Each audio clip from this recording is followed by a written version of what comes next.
revealing the penny in his palm. The very last one, for there was no money left in his possession to steal.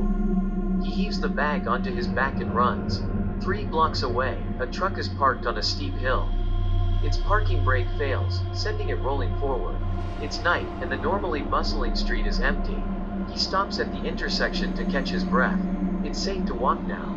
He takes 2 steps and notices motion out of the corner of his eye, but far too late.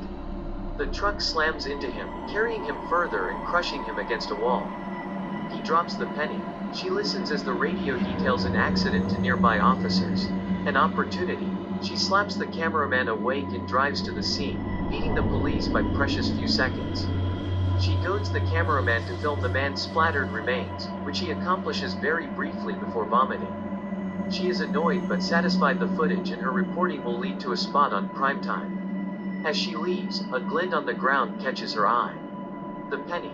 She picks it up and smiles. Her lucky night. Later, she walks down an empty street to her apartment. A man runs up behind her and grabs her purse. She resists and hits him in the nose. As he stumbles, she fumbles for the spray. He removes his gun and fires it 7 times into her chest. She falls, breathless. He picks up the purse and runs. He arrives at the house shaken. He presents the purse to his friend as proof. Finally, he will be accepted into the crew. He hands over the purse's contents, minus 1 item. The penny. His friend congratulates him and asks him to help in the basement. He goes downstairs, asking the masked workers what he could do. They need a blue bag from the bigger pile, or was it a white bag from the smaller one? He brings a bag from the smaller pile. He can help by emptying it into the vat. He cuts the bag open and empties its contents at once. Bubbles, smoke, steam, sparks. An explosion. The shockwave bursts his eardrums and lungs, the shrapnel impales his throat, and the contents of the vat burn his skin.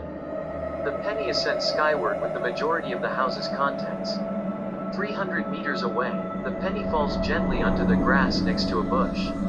A man passes by several hours later, a glint on the ground catching his eye. The penny. He picks it up and smiles, taking his place across the school and unpacking his binoculars. His lucky day. There's always